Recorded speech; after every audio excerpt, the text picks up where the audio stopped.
We did a commentary on this odd number of years ago, and you and I laughed our heads off in the middle of the commentary.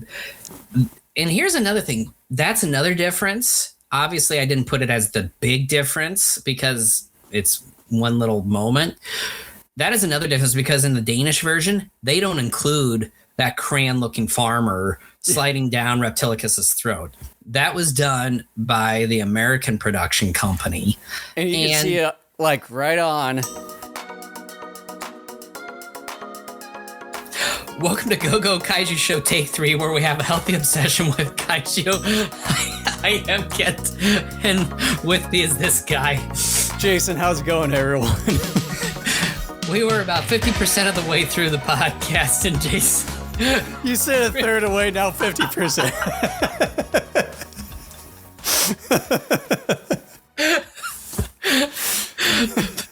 Jason forgot to hit the record button. He's like, oh, crap. So we were like in the early parts of the discussion, and he found that out, and I'm just beside myself. So, and then this is the third take, because then I tried starting up again because I was so frustrated, and then I got tongue-tied. That didn't help. So here we are, third time's a charm. We are discussing 1961's Reptilicus, both the American and Danish versions. At least I will, because this guy did not watch the Danish version. Jason, just what's the housekeeping stuff?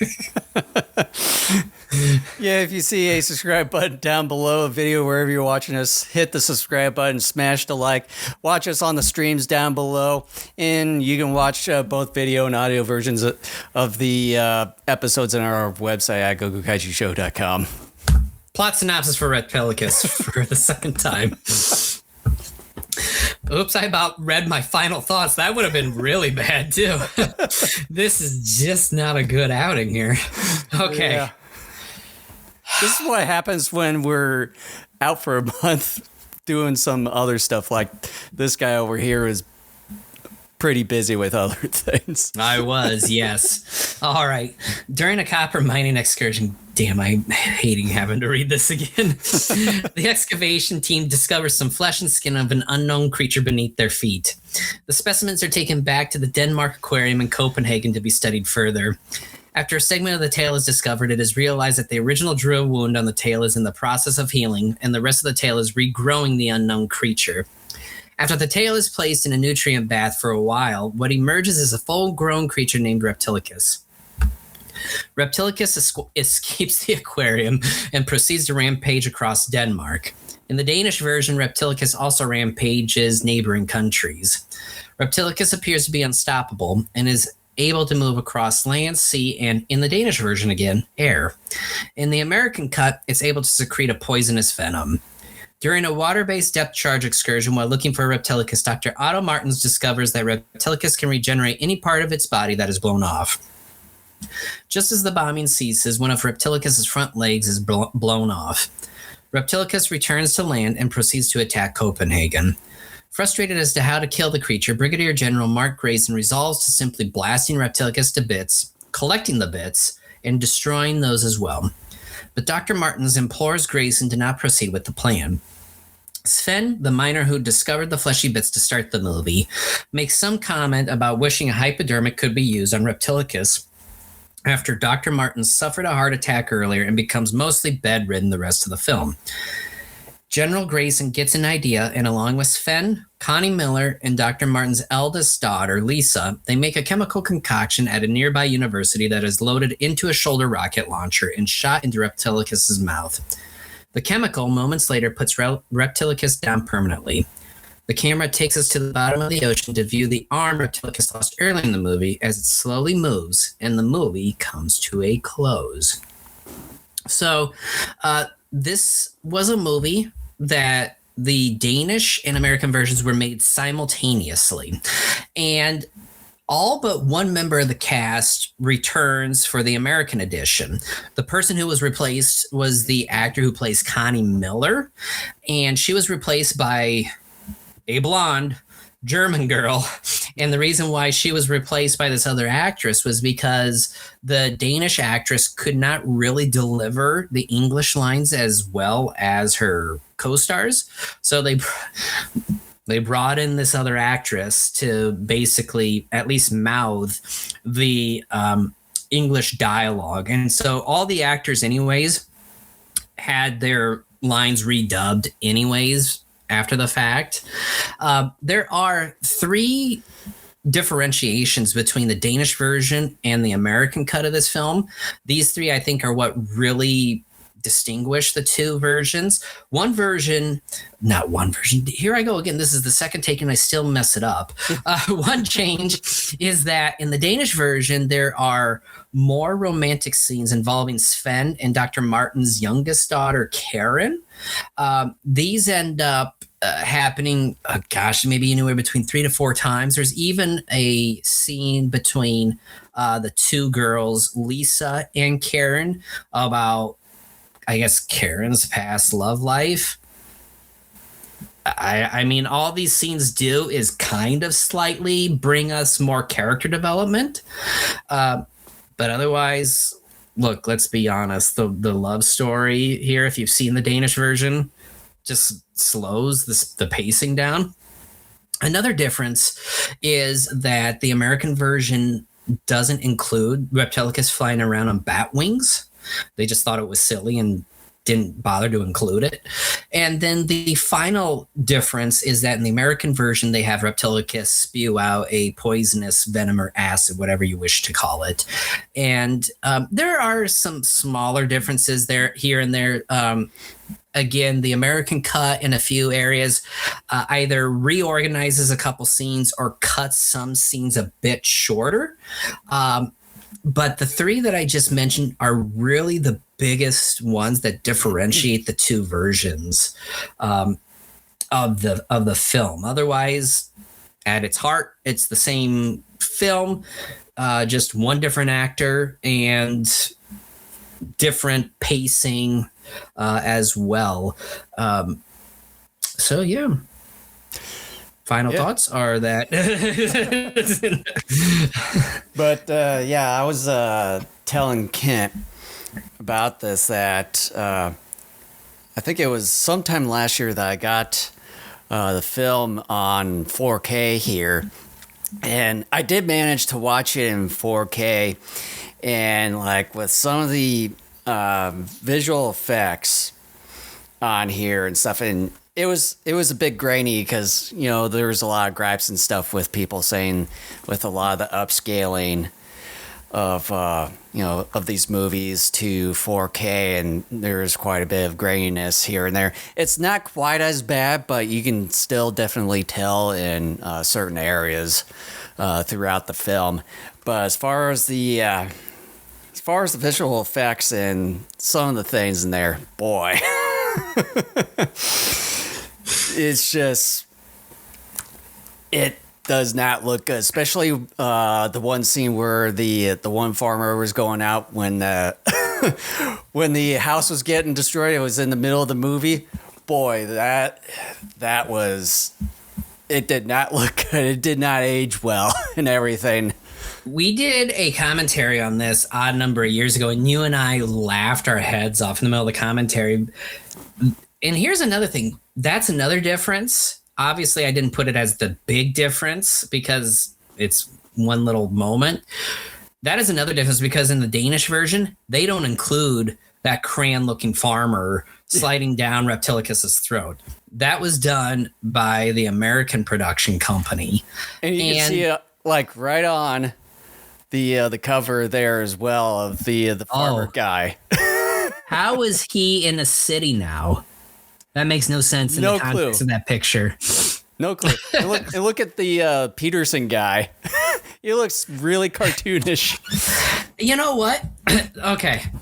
And before you go on your rant, in this cover, in this case here, you know, like some of those X-ray type of posters with Godzilla and Gamera, where they kind of have the bodies and you kind of see the insides. Well, they kind of pretty much did the exact same thing with Reptilicus here, which I thought was pretty cool looking. That's pretty cool. Yeah. So just wanted to show that one. I would like to get that 4K version. I'm going to wait a little bit because I've got 2 different DVDs of the film. And when I watched the Danish version, there were a handful of moments where the actors were talking and for some reason there weren't subtitles. So I'm assuming that is fixed with a more, how should I put this, legitimate release. Well, it's like this one comes with 3 discs with 2 Blu-ray disc ones, and then the other one's the actual 4K one, which it's still in the player at the moment. So, I want to talk about Peterson, or as he's also, I think, technically known, if I remember correctly, from the Danish version as Mikkelsen. In the Danish version, you and I did see this at one point in a G-Fest a number of years ago, where he has a singing sequence with some random kids that come up to him in a park, and they sing a song about remember that. How terrible and awful Reptilicus is, even before Reptilicus is even fully regenerated. It's really weird. It doesn't, move the story in any way, shape, or form. It's just there. He also has a couple extra scenes in the Danish version than he does in the American version. So in the American version, he puts his hand in that electric eel aquarium a bit sooner. In the Danish version, he has, I think, 2 more encounters where he kind of stares at the aquarium and thinks about putting his hand in there. I do like that actor. He has a slightly extended scene, too, when he goes and visits the police when there's that power outage and Reptilicus is getting ready to break out. He is getting on his bike and he's having trouble getting it to go because he's just an idiot. And then when he shows up at the police department, somehow the bike, his head is through the body of the bike. And then he takes it off and then he talks to the cops. Well, in the American version, you don't see that part where he comes into the police department. You just hear him come in. So Mikkelsen, Peterson, whatever you want to call him or whatever his actual name is, he has a few extra bits as well. With that being said, as we're on the topic of people, the character work in the movie is really not great. But at the same time, if you're thinking about it as a generic Monster on the Loose movie, it's pretty standard for that. I would say it's kind of in the middle, maybe just under average. The Danish version, even though I would argue in a very, very small way, the characterization is a tad better there. There are too many characters involved for what the movie really needs. Just from looking at the cast list and everything, it's like, that seems a bit much, even compared to Valley Guanji. Yeah. I mean, and that's one of the things that's really great about the American edit is that, you see Karen in the film, but she's barely in the darn thing. She has a more extensive presence in the Danish version than she does there. And that's what I think, in its own way, the American version is superior because it's just paced better. And kind of like what you said there, as far as Peterson, like in the American version, and probably in the Danish version, like soon as he goes to the police station there, you don't really see him ever again. Well, and then when you talked about the synopsis here earlier about the the main Professor Otto Martins, you said that when he had a heart attack and he was pretty much bedridden for the remainder of the film. Although in the final scene, you did see him standing there running towards Reptilicus as soon as they sent that rocket launcher missile to Reptilicus full of the drugs and everything. You did see him there. It's like he just sort of came out of the middle of nowhere after that heart attack scene that he had there. You didn't really see him at all between that and then pretty much at the end of the movie there. Well, yeah, and I knew you were going to call that out, but yeah, the reason why I put that in there is that basically during the depth charging of the ocean there, and he wants this boat. I don't know who he's talking to because we never see some sort of boat captain or anybody, but he's basically being asked to go out to one of the boats to get them to stop with the, excuse me, depth charging. And then he just has a random heart attack. And then you see him twice later in the movie. You see him once confronting Grayson about telling Grayson to not blow Reptilicus up into a million pieces. And then, yeah, in that quick scene of running up to Reptilicus. But otherwise, there's nothing there. And when I watched the Danish version first before I watched the American edit, and I thought to myself, did the actual actor maybe have some sort of either scheduling conflict or actual health issue? Because I just thought it was weird how they handled his heart attack, but then no, the same thing happens in the American version as well. And I just thought this was so really weird how they did that. And we never see him in a hospital bed. He's just taken off and you don't see him. And there's only 1 or 2 moments of lip service devoted to saying what actually happened to him. So it's just, again, I mean, look, the general, I did some deep research on this. This was not supposed to be like the Danes' attempt at creating a Godzilla movie. They were just trying to cash in on the giant monster craze, nothing more, nothing less. And so this movie had a budget, if I remember correctly, I'm not going to take the time to pull it up. I think the budget was like $380 some odd $1,000, at least put up by the Americans. It's actually lower. The budget was $233K. Oh, yeah. So, I mean, it looks it because, look, let's just get it out of the way. The Reptilicus marionette, while decently detailed, doesn't move that well. The miniatures look okay. The miniatures don't collapse that well. And there's only 2 or 3 different areas where they actually film the movie. That's it. Yeah. And the one other gripe that I have is the camera work when it came to Reptilicus. They really made, when they tried to do the close-ups of Reptilicus, it was just really blurry and like sometimes you can't really even make out certain things. And I know that they were trying to get that sort of the slow motion type of feel of it being a giant and everything, kind of like in the Godzilla movies during that time period. It was the FPS slow motion technique that they were doing just did not turn out very good in that regard. And then also the whole thing about going about it, trying to destroy Reptilicus from the army perspective, and then with Mark Grayson here, trying to blow up Reptilicus and everything with bullets and then bombs and all that stuff, and then have the flamethrowers at it, which was very super effective. You would have thought that they would have just gone with that method, but no.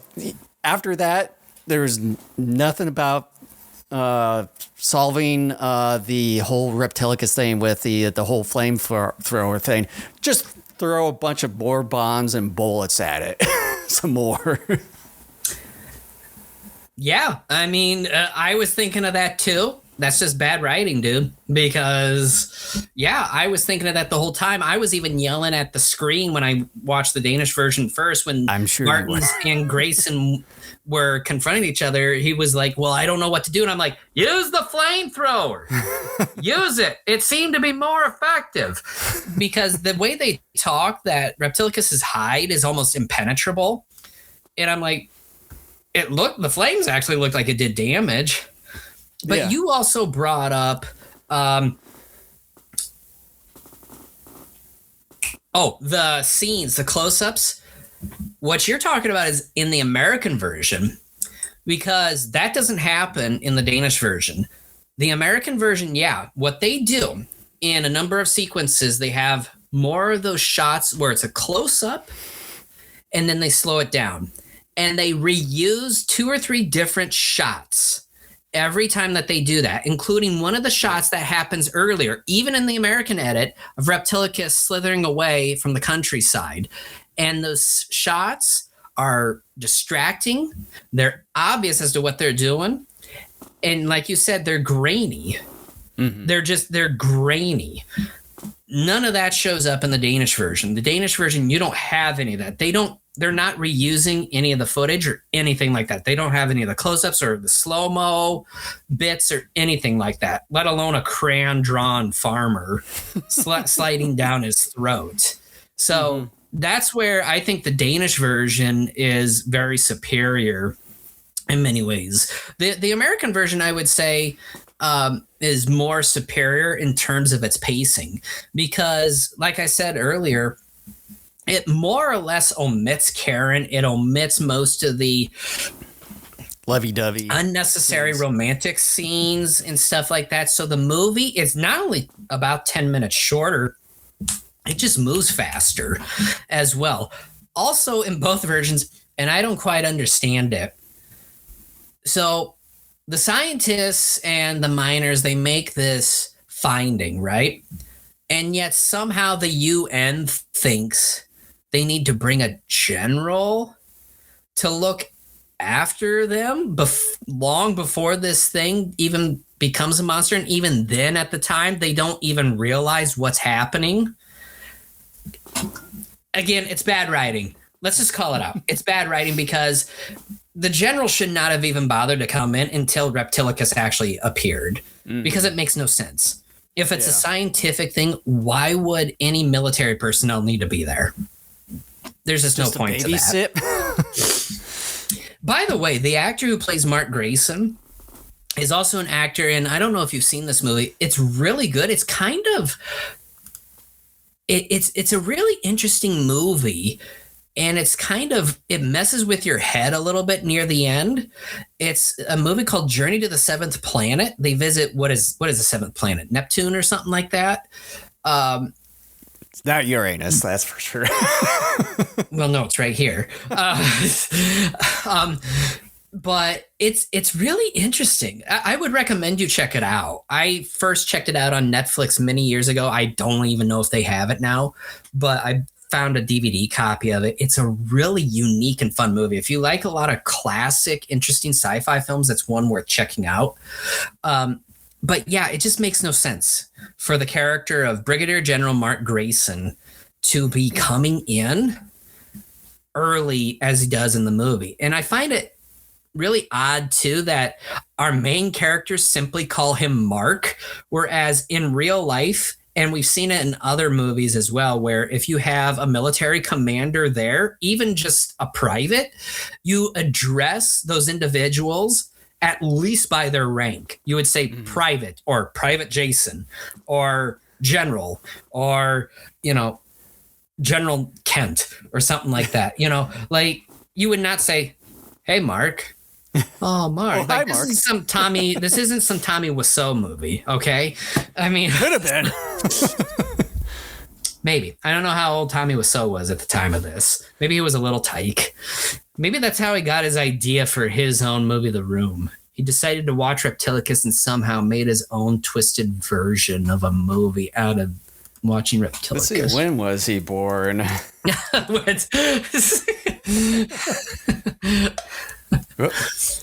think that's how you spell his name. Crap. Come on. Tommy was... There we go.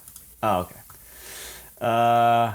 Yeah, he was born right around that time. He was born 1955. So yeah, he would have been a tyke at that time. not really tyke, just about 5-6 years old. Yeah, somewhere around there. Yeah. Anyways, yeah, this is a very interesting movie. Like I said, it was, both American and Danish versions were made simultaneously. Even for our mistakes, this podcast is what, 25 minutes? So yeah, close to 25 minutes. I honestly I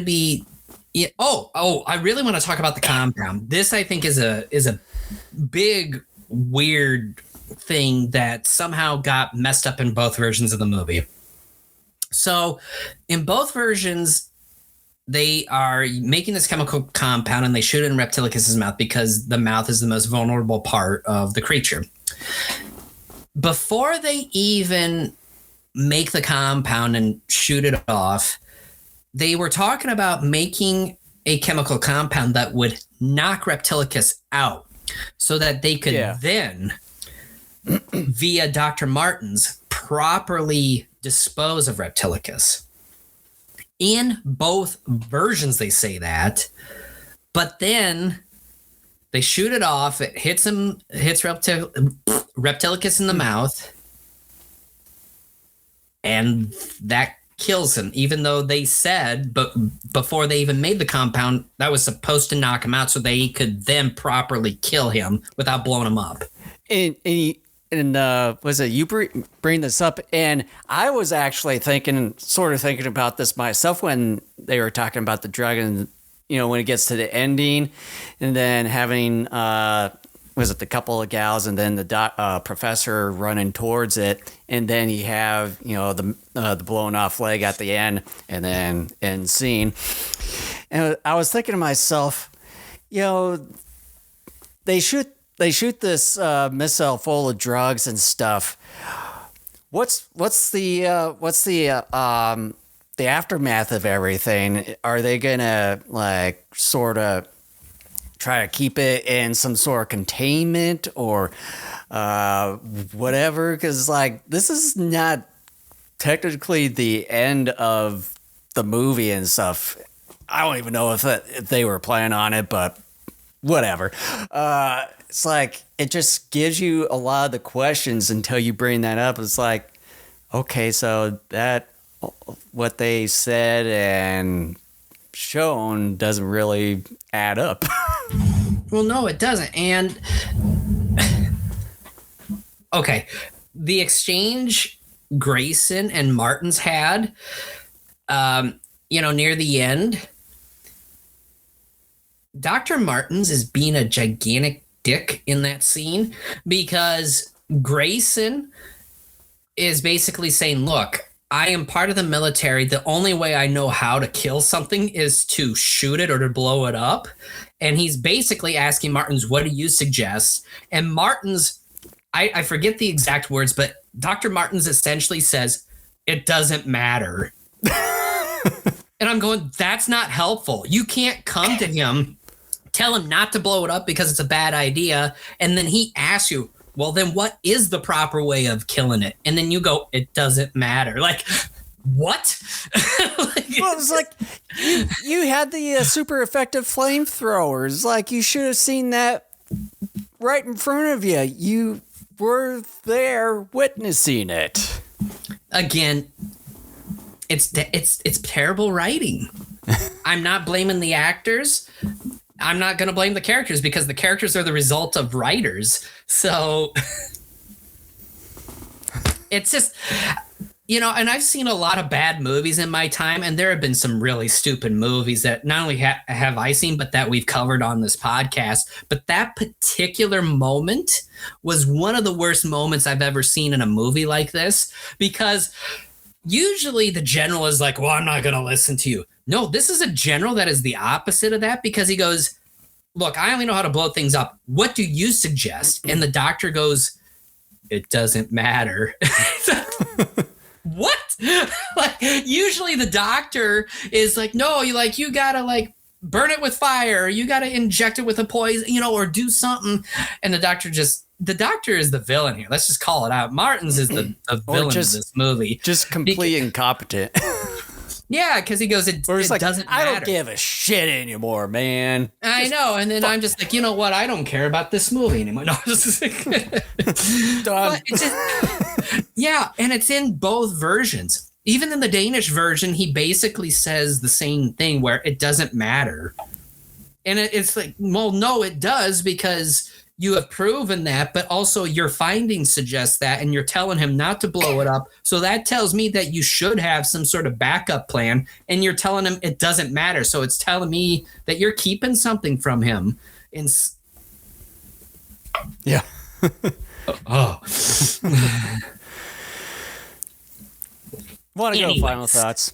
I'm ready for final thoughts. We've covered everything. It's a general Monster on the Loose film. Yeah. Kind of like what you said. There's really not much to add.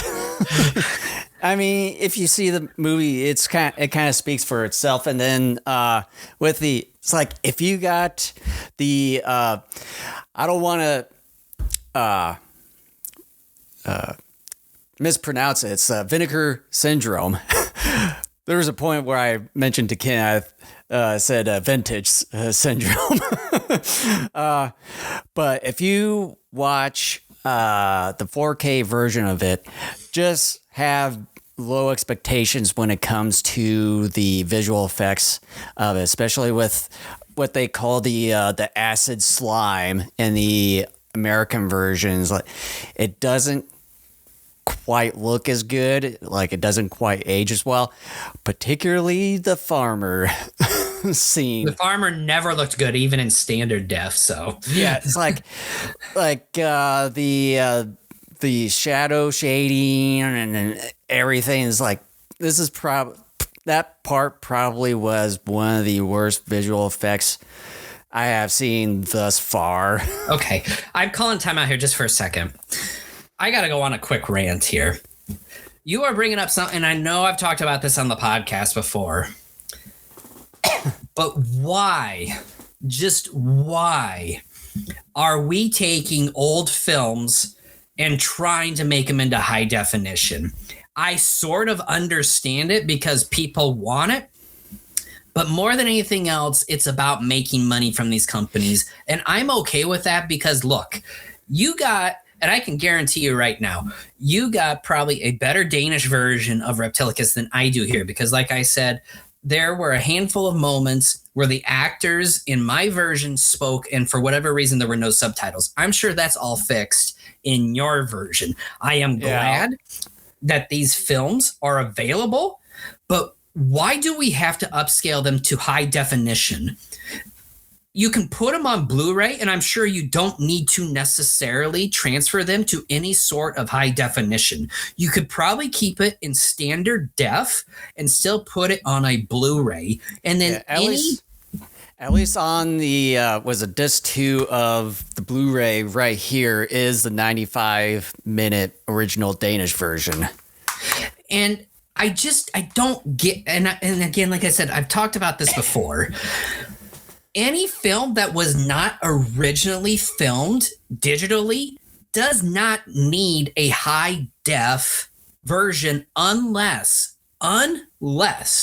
you are doing the true high definition method, which is going frame by stupid frame, like Toho, and cleaning it up, and then really transferring it into high def. And I forget what the method is. I think it starts with the C, where it's not true high def. They kind of put it through a projector or something like that, where it's sort of a high def light version, where it's partially 1080, but not really. Just stop it, okay? Unless you are willing to put each and every frame of a movie, of an old movie, through the process of cleaning it up and making it true high definition, stop. Just stop putting these movies in high definition format, because all it absolutely freaking does is make these films, whether good or bad, look terrible in certain scenes. I remember when you and I had another podcast where we were covering movies, and it was short-lived because it just got to be too much for us, where we covered the original 6 Rocky movies, maybe even up to Creed even, I don't remember. But I watched the 6 Rocky movies in Blu-ray, and the only one of those Rocky movies that had any moments of true high def was the fight scene. Otherwise, the rest of that movie was filmed with in the original film, and so were the previous 5. And I noticed throughout that entire series, when I was watching them as we did that podcast, there were scenes where it just did not look good. It was grainy. The coloring was even off, especially in some shadow scenes, because it was not true high def. And just stop it. Unless you are willing to take the time, frame by frame, and make it true high def and clean the thing up, don't bother. I would rather have these older movies in standard def and throw them on either a very high quality DVD release or even throw them on Blu-ray, because I think you could throw standard def on Blu-ray. The only difference with Blu-ray is how it plays in a particular player, plus the discs are bigger than DVDs. That's my only understanding. Plus, Blu-ray, of course, gives you the option for high definition should you choose to do that. Well, and it contains more, and it contains more storage. That's what I'm saying. It's bigger than a DVD. But I don't understand why it bothers the heck out of me, because I kid you not, a lot of these older movies look better on DVD than they do on Blu-ray when they try to even do some sort of high def work on them. I think a lot of times too is just the matter of the time, the resources, and the money, which is kind of the thing why probably some of these distributors just say, let's just try to get this upscale it, try to do it quick, release it, and try to get as much cash as much as possible. I think that's just sort of the one thing, is just try to do it in a faster process with less resources as much as possible, because if you do more resources, the more money it's going to get, and you don't know if you're going to make any return on the trying to do a true upscale high def version of a particular movie. That can be a factor into it. Well, and that's what I'm saying. If you're not going to do it right, then just simply do a nice standard definition of it.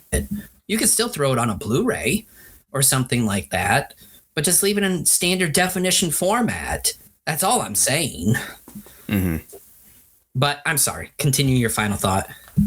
Well, I don't think I have really much of a final thought on this. I would just say that the movie is pretty mid. I would say maybe the only best thing about it is probably the score of Reptilicus. It's probably the only best thing about it. Everything else is probably mid. And the visual effects part on the American version is probably the worst thing about it. So originally, as far as the rating, I had it as a C-, but through this whole discussion, I'm going to probably change my rating on this to a D+. All right. So here are my final thoughts. I almost didn't have a final thing written up because I was just brain foggy all week. But then this morning I was able to thankfully write it up. Reptilicus is one of those unique movies where two different versions of the films are made simultaneously and by and large with the same actors. The only difference with the actors is the Danish actress playing Connie Miller is replaced by a blonde German actress who could deliver more of her lines in English than the Danish actress. While the two movies are at heart the same, there are a few differences that make each version of the movie unique.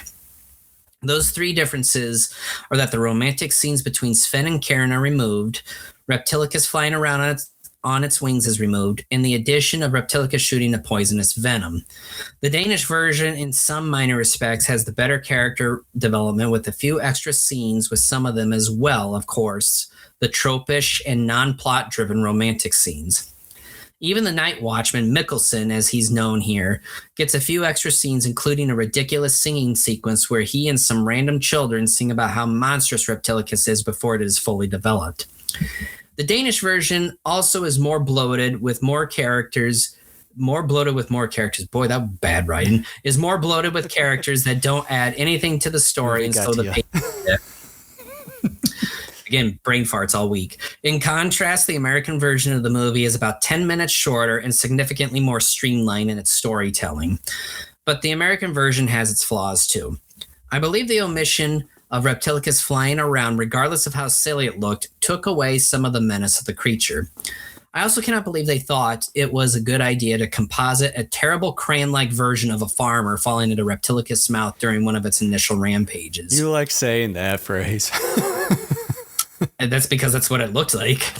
And the reusing of various shots of Reptilicus from earlier in the movie as we get closer to movie's end is distracting and unnecessary. These scenes are also shot up close and for some reason slowed. In both versions, oddly enough, when the chemical substance is fired at Reptilicus' mouth, we were told by the main characters that the compound would only knock Reptilicus out, thus giving Dr. Martens the opportunity to dispose of Reptilicus appropriately so it's not blown to bits and risking the regeneration of thousands of Reptilicus, or maybe Reptilici as they're called. Who the hell knows and who the hell cares? Instead, this compound is treated as the means of killing Reptilicus. Even when Ib Melchior of the Angry Red Planet fame came in to clean up the American screenplay, this somehow got by him and everyone else. In the grand scheme of things, Reptilicus, regardless of which version you watch, is a silly monster romp with a decent-looking marionette with unconvincing creature movement and some head-scratching storytelling. Character work isn't that great, and the destruction sequences are very lackluster, given that the Reptilicus marionette was so light it wasn't able to destroy most of the miniatures it came in contact with. Both versions of Reptilicus offer a bit of something that the other version doesn't. The Danish version provides a bit more Reptilicus and character work, while the American version gives us Reptilicus spitting acid and a more streamlined story. So which version do I prefer? Honestly, I think both are by and large the same in terms of enjoyment, but if I really had to pick a version, it would be the American version, due to it omitting the love scenes between Sven and Karen that bog the movie down a bit and add nothing of substance to the story.